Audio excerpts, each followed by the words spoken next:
জানেন ভগবান জগন্নাথকে প্রতিদিন কেন দেওয়া হয় ৫৬ ভোগ?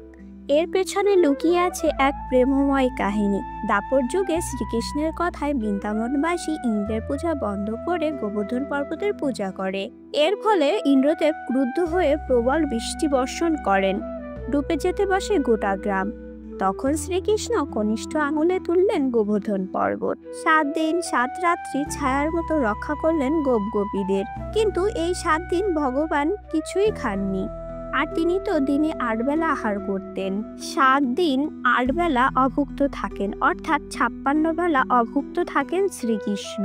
তার সেই ত্যাগে অভিভূত হয়ে গোপীরা রান্না করলেন ৫৬ রকমের ভোগ, ভক্তি, ভালোবাসা আর কৃতজ্ঞতার সঙ্গে। তাই আজও সেই স্মৃতিতে ভগবান জগন্নাথকে প্রতিদিন নিবেদন করা হয় ৫৬ ভোগ। আপনি যদি ভগবান জগন্নাথের ভক্ত হন তাহলে কমেন্টে লিখুন জয় জগন্নাথ।